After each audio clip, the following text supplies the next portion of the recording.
Paseban Agung Bagan Las Cembak kabeh para nayok Sendana lan prajurit mung isine kepengin pajak ketimbangan babagan kamulyan lan kemakmuran kawula ning Bagan Las.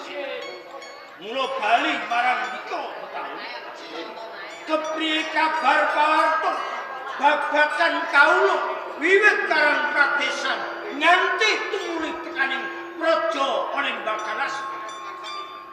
Keparenga ing ngabdi matur lepat nyuwun lumunring samudra panaksama. Matur Kang Prayoga. Kanjeng pikantuk berkah so pangestu dalem.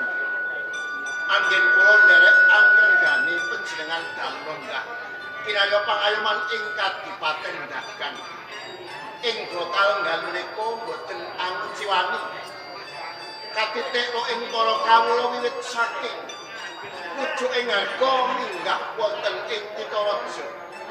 Setunggal kewala mboten wonten ing samiala kekirangan nanging dumawah kosok wangsulipun.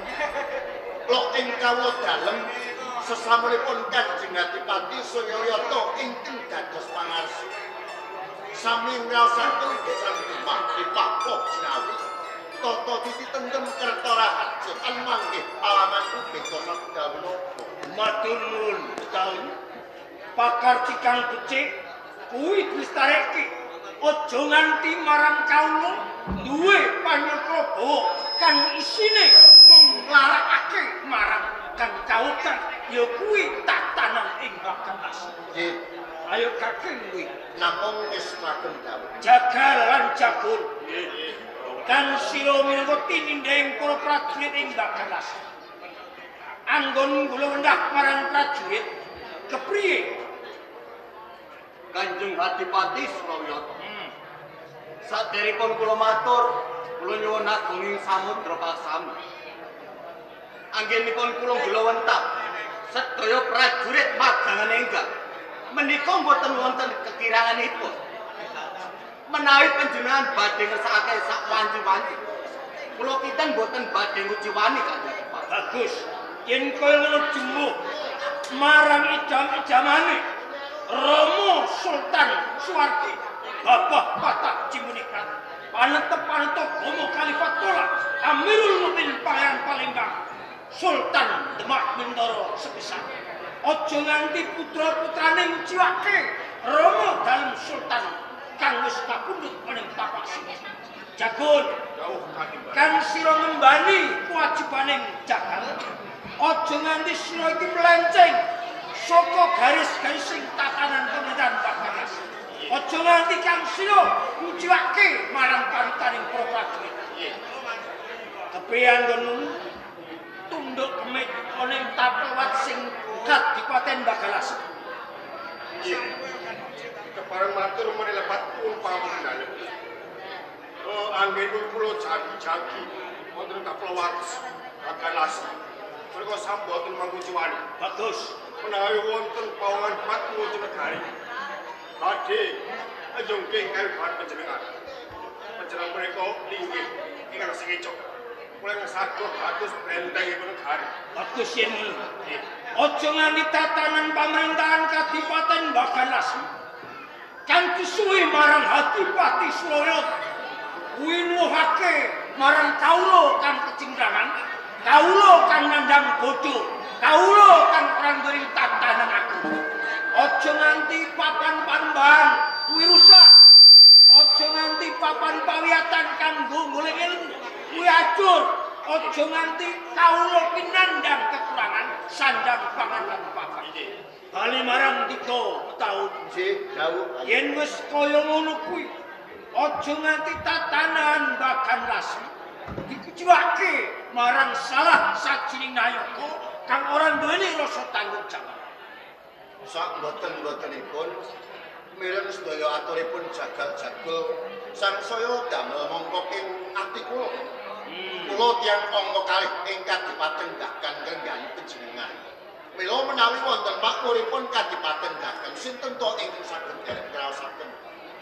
Mboten namung panjenengan, kula dalah sedaya para nayaka Sentara Merah, sedaya para nayakaning praja sarta kawula ing mapan wonten ing Kadipaten Dakan.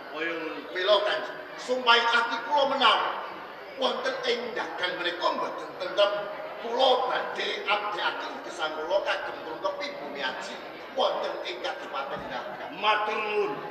Sapa kaya nang ya? Assalamualaikum. Waalaikumsalam.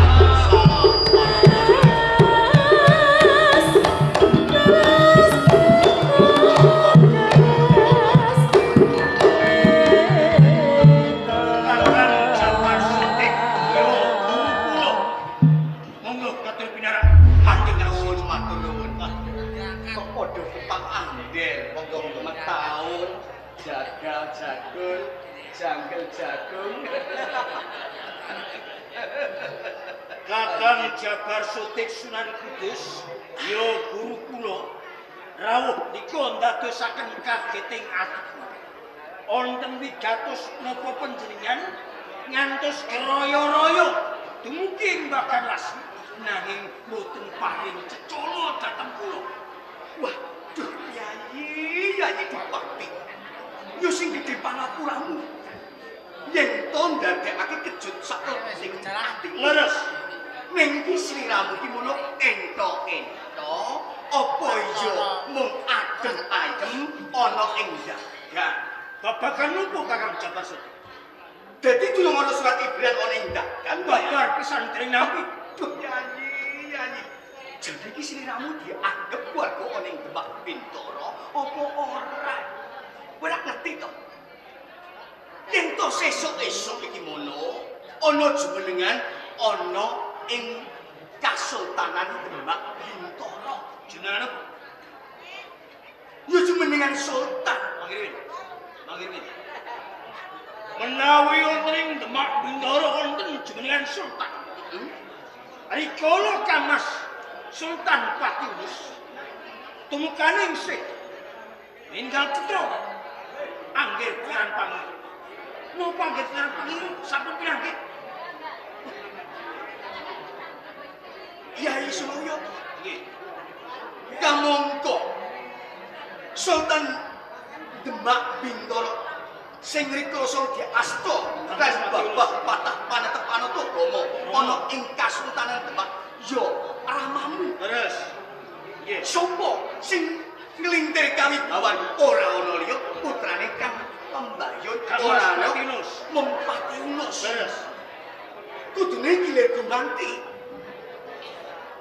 Sopo sing kapenas tuwa ora ana liya Mempatiunus. Nanging ora putrane Patiunus ganti Ratu Nyawa utawa Kencana. Nanging Cinta Kencana lan Nyawa ki mono apa-apanito sing kudune jumeneng Nalendra utawa Sultan ana ing Demak Bintoro sing pas landhep kira ana liya rak mung sliramu tok Kyai Suryata. Amir Mukmin kang kasebat Amirul Mukminin Panji Kedah. Priyo Menika leres boten saged pawesti. Imam agama boten saged pawesti. Nanging Kakang Jabar Sundari kepiye guru? Kedahipun ingkang milir entos. Boten kula lan boten lebrah wonten ing Bintoro Demak. banjur sapa Putranipun Kamas Patius angger pangeran Pangi. nanging kowe iki ora keri pawarta sing kemempuk marang sliramu. Kabar sing tak tampa pindhaning sorak Ambata Rubuh ana ing Kasultanan Demak Bintoro sing dicalonke ora ana liya mung Kadangmu Trenggana. Kamangka yen to Trenggana dadi sultan ana ing Demak Bintoro aku ora nrimakake. Mangirin. Dasare napa panjenengan boten terima? Sepisan yen to Trenggana tak anggap dhisik timur. Beda yen to nyembat ana sak pinggiring turangga. Yen to meleset nggone ngelis mung badan sapoto. Nanging yen to Demak Bintoro sing nyembat iki mono Kadangmu. Urung tan urung kok. Anggene ngelis iki mono meleset. Sopo sing rugi? Ora ana liya kawula ana ing Demak Bintoro. Sepisan kaping pindho apa ya ana to? Sliramu iki gak pernah tuwa lho. Nanging gene apa? Kok nyembah sedeku amal kelu ana ampianing Trenggana. Kamangka dagang kabawa perintah ana ing Demak Bintoro lho ya. Jan-janipun kula menika sampun Trenggana. Kula sampun dados adipati wonten ing Baganas. Kula sampun dados panutanipun dhateng tiang-tiang wonten ing Baganas. Kenapa kula serakah dakah-dakah kepengin dadi sultan? Iki mono ora perkara serakah. Kok dakah-dakah angah-angah pengen nguasai hak waris ana ing Demak Bintoro ki ora. Lajeng kersanipun Sepisan iki mono mesake kawula ana ing Demak Bintoro. Iki mono durung lagi calon. Calon ki mono bisa wurung, bisa dadi. Ning aku bisa ngumathokake. Mergo calon ki bisa wurung. Mergo iki mono samumbarange uga rambene iki mono kurang. Mergo calon yen perlu kudune duwe bondo, duwe dukun, duwe dekengan. Cento bondo. Panjenengan ndika wong nyalon kudu duwe ukara dhewe telu. dekengan Dipun sono lan dukun. Dekengane kula sinten? dekenganmu ora liya ya gurumu ya sedulurmu Japar Sudik. Dukune sapa? Dukune ya aku dhewe. Dana kanggo Prabeya kondi. Kondange wali ning tanah Jawa sapa sing sugih ora ana liya mung Sunan Kudus. Yen ngono kula nyalon Dadi Sultan. Wis saja.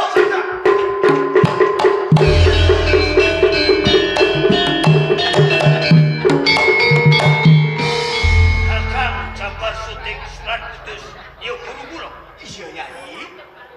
Kersanipun boten ngawis tarane. Yen panjenengan balui dhateng kula. Panjenengan kuwatir kondur wonten ing bidang Demak, enjang-enjang kula ingkang kali sukses. Sliramu rasa gagak puas lan sumelang. Sak lekere gendong oning Demak Bintoro. Iki mun tanggung jawab gurumu ya Japar Sudik. Mengko yen tono papane aku sing bareng tanggung jawab. Yen ngono tak jadi pamit bisik. Assalamualaikum. Waalaikumsalam warahmatullahi